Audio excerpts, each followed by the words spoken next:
Ça innove, c'est maintenant. Bienvenue à l'écoute de votre podcast qui décrypte les grandes dynamiques et les enjeux liés à l'innovation. La crise sanitaire bouleverse le monde, transforme nos manières de travailler, de vivre ensemble. L'innovation, c'est la clé pour se réinventer demain. Dans cet épisode, nous vous proposons un voyage dans le monde de la santé en entreprise, ce qu'on appelle la qualité de vie au travail. Ça innove, un podcast présenté par l'Agirc Arrco, acteur de référence de la retraite.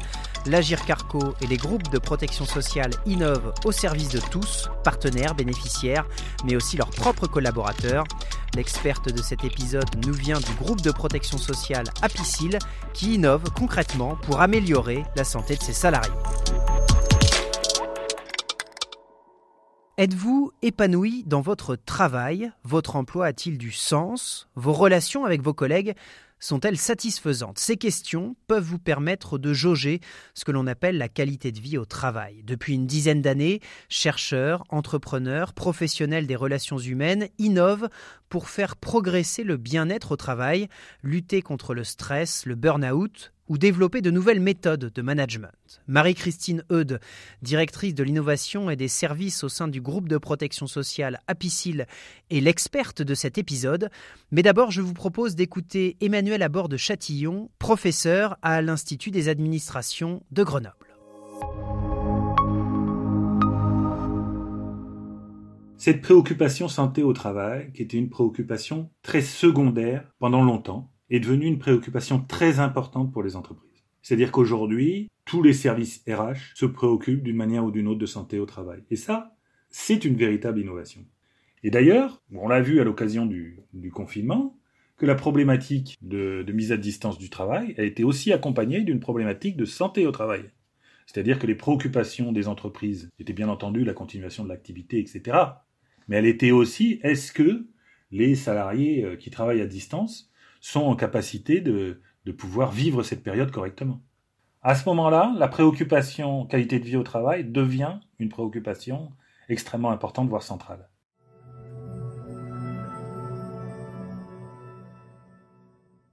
Tout le problème quand on parle de qualité de vie au travail, c'est de quoi on parle. C'est pas juste être bien dans son travail. On s'est dit, on va carrément demander aux acteurs, on va essayer d'analyser les propos des acteurs pour comprendre, pour eux, qu'est-ce qui fait qu'ils sont bien au travail. Et en fait, ont émergé 4 grandes dimensions. Le sens, le lien, l'activité et le confort. Alors, le sens, c'est quoi ? C'est très simple, je suis bien dans mon travail lorsque mon activité a du sens pour moi. Deuxième dimension, c'est je suis bien quand je suis en relation avec les autres. Quand je travaille pour, avec d'autres, au service d'autres. C'est la deuxième dimension, la dimension du lien. La troisième dimension, c'est la dimension de l'activité.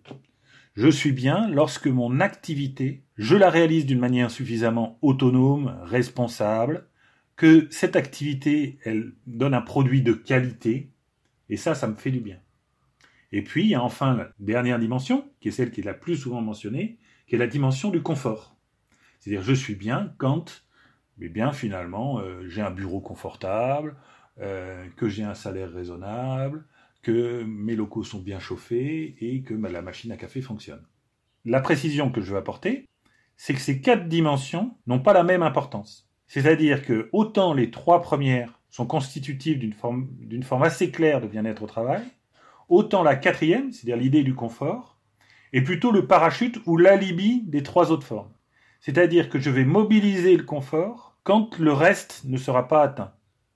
Et si je vous pose la question « Est-ce que ça va votre travail ?» et que vous me dites « Je suis payé », ça veut dire quelque part que votre travail pose problème. Sauf que les acteurs, tous autant que nous sommes éminemment résilients par rapport à ces questions de santé au travail et que donc on va toujours être à la recherche de ce qui nous fait du bien dans notre travail. Et donc si c'est pas son contenu qui fait sens, si j'arrive pas à le faire avec d'autres dans des bonnes conditions, etc., je vais m'abriter derrière le confort. C'est pour ça que nous, on a l'habitude de dire le confort, c'est le parachute du bien-être au travail. C'est ce qui me reste quand j'ai rien d'autre.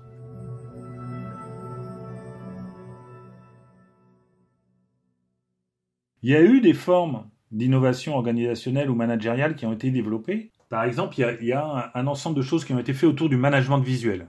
l'idée que les équipes, on peut à certains moments les réunir autour de nouvelles formes de présentation de l'activité et leur faire échanger sur le contenu du travail, les objectifs collectifs, la manière de les atteindre, les contraintes qui y sont liées, sont des outils qui ont été développés en pensant la performance, mais qui clairement ont contribué aussi à certaines formes de bien-être au travail.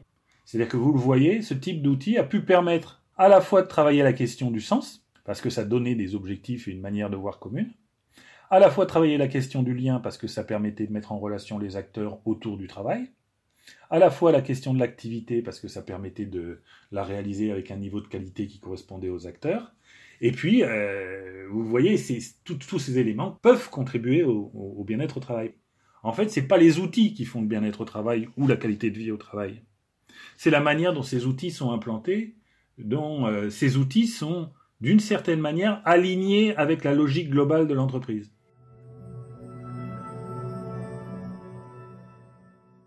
Il y a un ensemble de phénomènes qu'il faut caractériser comme étant significatifs d'évolution.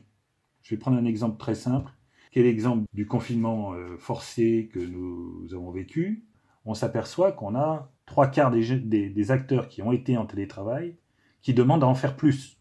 Donc ça montre bien que nos conditions de travail sur le lieu de travail ont encore de vrais problèmes, puisque les acteurs préfèrent encore être chez eux, malgré toute l'importance du lien dont on a parlé. Donc qu'est-ce qui se passe ? Il se passe qu'on a un certain nombre de process dont on se rend compte qu'ils ne sont pas adaptés. Et donc ça interpelle beaucoup le management. On va reposer par exemple cette question de la place du management. Qu'est-ce qu'on lui demande ? Qu'est-ce qu'on lui demande au sens strict du terme ?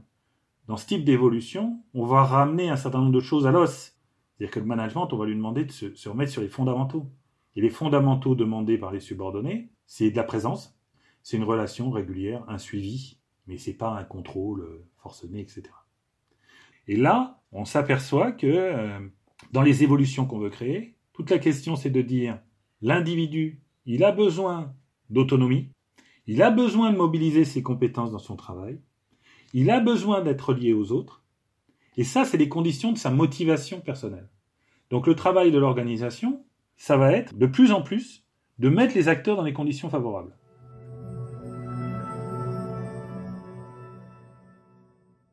Ce qu'il faut savoir, c'est que pendant longtemps, on a pensé que quand on s'occupait du bien-être au travail ou de la qualité de vie au travail, c'était au détriment de la performance de l'organisation. C'est-à-dire qu'en fait, c'était pour que les gens soient bien, mais que finalement, si les gens étaient bien, ils n'étaient pas productifs et que ce n'était pas compatible. Cette vision-là, elle est encore très présente, elle n'est pas du tout anodine. Il y a encore beaucoup d'acteurs qui estiment que, finalement, si les gens sont bien, alors c'est qu'ils ne travaillent pas vraiment.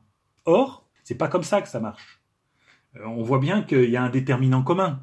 C'est-à-dire que, évidemment, si les gens sont bien dans leur travail et qu'il y a tout ce qu'il faut, forcément, les structures vont être performantes. Et ça, il y a quand même, malgré tout, de plus en plus d'acteurs qui l'admettent. Et qui se rendent compte que, finalement, les euros investis dans l'amélioration de la santé des acteurs et dans l'augmentation de la qualité de vie au travail sont des euros qui sont bien investis. Si vous voulez que les acteurs travaillent bien, il faut qu'ils soient bien. C'était Emmanuel Abord de Châtillon, professeur à l'Institut des administrations de Grenoble. Comment les entreprises peuvent-elles investir pour augmenter la qualité de vie au travail de leurs salariés ? Le groupe de protection sociale Apicil met à disposition des entreprises des solutions très concrètes, des innovations qui viennent parfois de l'étranger. C'est le cœur du programme d'accélération Apicil Prévention Santé by H7. Depuis plusieurs années, explique Marie-Christine Eudes, directrice services et innovation chez Apicil, le groupe mène des recherches sur les nouvelles méthodes qui permettent d'améliorer la santé des salariés. Pour les aider, les accompagner, on s'est entouré d'experts afin de vérifier quelle est la solution qu'ils apportent. Est-ce qu'elle est vraiment adaptée au monde de l'entreprise? Comment on peut les aider à développer ces actions? Comment on peut les expérimenter? Puisque rien de tel qu'une parole d'entreprise qui a déjà expérimenté pour pouvoir démontrer que la solution est pertinente. Et ce qui fait l'originalité de ce programme, c'est qu'en plus, on s'est dit, mais ces startups, elles ne connaissent pas forcément la vie des groupes, elles connaissent pas forcément les attentes de nos clients. Et pour les aider, on va créer un team parrainage. Et ce team parrainage est composé de marraines ou de parrains qui sont des collaborateurs du groupe, qui permettent de donner leur vision, leur vue de comment ça se passe dans un grand groupe.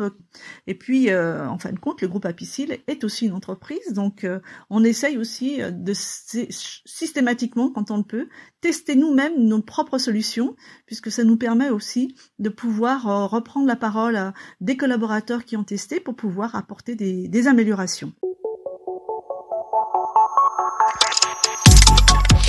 Vous venez d'écouter Ça innove, le podcast qui vous parle des grandes dynamiques et des enjeux liés à l'innovation. Une série produite par l'Agirc Arrco, acteur de référence de la retraite. N'hésitez pas à noter l'émission, à nous laisser des commentaires. On a hâte de vous lire.